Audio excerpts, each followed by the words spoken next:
Hello students, আমার চ্যানেলে তোমাদেরকে স্বাগতম। আশা করি তোমরা সবাই ভালো আছো এবং খুব মন দিয়ে পড়াশোনা করছো। এখন আমি তোমাদের সামনে নিয়ে এসেছি ক্লাস 11 ফার্স্ট সেমিস্টারের রাষ্ট্রবিজ্ঞানের ইউনিট 4 পলিটিক্যাল সায়েন্স, সংবিধান, সংজ্ঞা ও শ্রেণীবিভাগ। তোমরা দেখতে পাচ্ছ ক্লাস 11 সেমিস্টার 1 ইউনিট 4 রাষ্ট্রবিজ্ঞান। এখানে আমার লিখে দাও রাষ্ট্রবিজ্ঞান।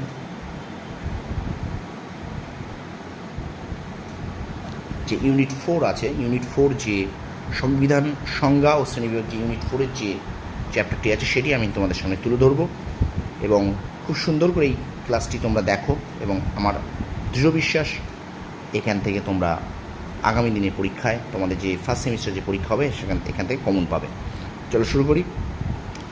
রাষ্ট্রের সর্বোচ্চ আইন কোনটি? সংবিধান। পরের প্রশ্ন, ইংরেজি কনস্টিটিউশন শব্দটির উদ্ভব হয় কোন শব্দ থেকে? উত্তর কনস্টিটিউয়েরি। কনস্টিটিউয়েরি। আচ্ছা, পরের প্রশ্ন, কনস্টিটিউয়েরি কী ধরনের শব্দ? লাতিন শব্দ। পরের প্রশ্ন, কনস্টিটিউয়েরি বলতে রোমান আইনে কী বোঝানো হতো? উত্তর রাজকীয় কর্তৃত্বের আদেশ। পরের প্রশ্ন, লাতিন শব্দ কনস্টিটিউয়েরির অর্থ কী? প্রতিষ্ঠা করা। পরের প্রশ্ন, সংবিধানকে রাষ্ট্রের জীবন দর্শন বলে কে উল্লেখ করেছেন? উত্তর অ্যারিস্টটল। পরের প্রশ্ন, সংবিধান শব্দটিকে কটি অর্থে ব্যবহার করা হয়? উত্তর 2টি। পরের প্রশ্ন, ব্যাপক অর্থে সংবিধান বলতে কী বোঝায়? লিখিত ও অলিখিত নিয়মাবলীর বৈশিষ্ট্য।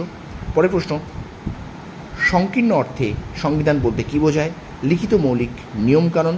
পরের প্রশ্ন, বিশ্বের প্রাচীনতম লিখিত সংবিধান কোন দেশের? উত্তর মার্কিন যুক্তরাষ্ট্রের সংবিধান। পরের প্রশ্ন, পৃথিবীর বৃহত্তম লিখিত সংবিধান কোন গণতান্ত্রিক দেশে লক্ষ্য করা যায়? উত্তর ভারত। জার্মানির সংবিধান কিরূপ? আদর্শ নিরপেক্ষ সংবিধান। পরের প্রশ্ন,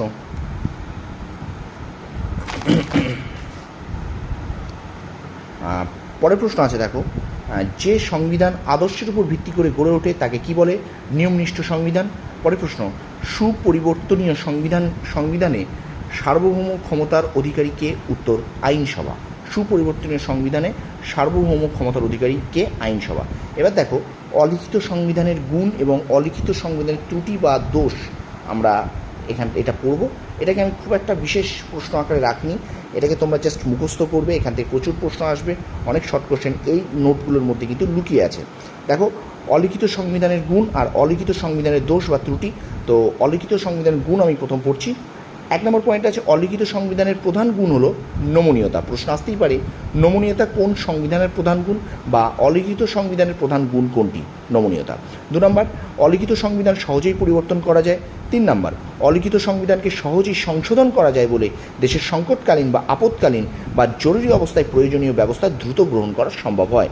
তাহলে প্রশ্ন আসতেই পারে, কোন সংবিধান জরুরি অবস্থায় গ্রহণ করা সম্ভব হয়? না, অলিখিত সংবিধান। পরের প্রশ্ন, অলিখিত সংবিধান দেশের জাতীয় স্বার্থে অনুকূল। পরের প্রশ্ন, অলিখিত সংবিধানকে পরিবর্তন করা যায় বলে জনগণের মধ্যে ক্ষোভ ও অসন্তোষের সঞ্চার হয় না। এবং পরের 6 নম্বরে আছে পয়েন্ট, অলিখিত সংবিধান গতিশীল। এটাও একটা প্রশ্ন আসতে পারে যে কোন সংবিধান গতিশীল? না, অলিখিত সংবিধান গতিশীল। তো এই অলিখিত সংবিধানের এই 6টি পয়েন্ট গুণ তোমরা ভীষণ ভালো করে পড়ো, এখান থেকে তোমরা কিন্তু শর্ট কোশ্চেন পাবে। তারপর দেখো, অলিখিত সংবিধানের ত্রুটি বা দোষ। দেখো, অলিখিত সংবিধানের প্রধান ত্রুটি হলো এই সংবিধান অস্পষ্ট এবং অনির্দিষ্ট। তাহলে প্রশ্ন আসতেই পারে, কোন সংবিধান অস্পষ্ট ও অনির্দিষ্ট? উত্তর হবে অলিখিত সংবিধান। তারপর দেখো, অলিখিত সংবিধান অস্থায়ী। তারপরে পয়েন্ট দেখো, এই সংবিধান যুক্তরাষ্ট্রের শাসন ব্যবস্থার পক্ষে অনুপযুক্ত। প্রশ্ন আসতেই পারে যে কোন সংবিধান যুক্তরাষ্ট্রীয় শাসন ব্যবস্থার পক্ষে অনুপযুক্ত? উত্তর কিন্তু হয়ে যাবে তখন অলিখিত সংবিধান। পরের প্রশ্ন, এই সংবিধান স্বৈরতন্ত্র প্রতিষ্ঠার পক্ষে অনুকূল, অর্থাৎ স্বৈরতান্ত্রিক শাসন প্রতিষ্ঠার ক্ষেত্রে কিন্তু এই সংবিধান খুব অনুকূল। পরের প্রশ্ন, এই সংবিধানে জনগণের অধিকার সুরক্ষিত নয়। প্রশ্ন আসতেই পারে, কোন সংবিধানের জনগণের অধিকার সুরক্ষিত নয়? উত্তর কিন্তু তখন হয়ে যাবে অলিখিত সংবিধান। আর শেষ পয়েন্ট এখানে দেখা আছে যে অলিখিত সংবিধানে গণতান্ত্রিক মূল্যবোধের অবলুপ্তি ঘটে। তাহলে এখানে আরেকটা প্রশ্ন আসতে পারে যে কোন সংবিধানে গণতান্ত্রিক মূল্যবোধের অবলুপ্তি ঘটে, না উত্তর হয়ে যাবে তখন কিন্তু অলিখিত সংবিধান। দেখো এখান থেকে কী প্রশ্ন আসতে পারে, আমি কিন্তু 3টে প্রশ্ন তোমাদের জন্য রেখেছি। এরকম ধরনের প্রশ্ন কিন্তু তোমরা পরীক্ষায় পাবে। অলিখিত সংবিধানের প্রধান গুণ কী, না নমনীয়তা, উত্তর। পরের প্রশ্ন, কোন সংবিধান জরুরিকালীন পরিস্থিতির পক্ষে উপযুক্ত, উত্তর হবে অলিখিত সংবিধান।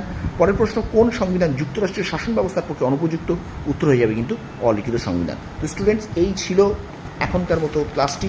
তোমরা অবশ্যই রাষ্ট্রবিজ্ঞানের ফার্স্ট সেমিস্টারের যে ইউনিট 4 তোমাদের আছে ক্লাস 11-এর, সেই নোটটা আমি তোমাদেরকে ক্লাসটা করালাম, তোমরা অবশ্যই ভালো করে দেখে যাও। এবং এরপরে যে ভিডিওতে আমি কিন্তু আরও কিছু নিয়ে আসবো, তো সেখানে কিন্তু লিখিত সংবিধানের গুণ বা দোষ থাকবে এবং আরও কিছু নোটস এর উপরে আমি দেবো, সেগুলো কিন্তু তোমরা অবশ্যই করবে। এগুলো তোমরা পড়ো, মুখস্থ করো, আশা করি তোমরা এখান থেকে উপকৃত হবে। তোমাদের পরীক্ষা খুব ভালো হোক, তোমরা খুব মন দিয়ে পড়াশোনা করো। ধন্যবাদ।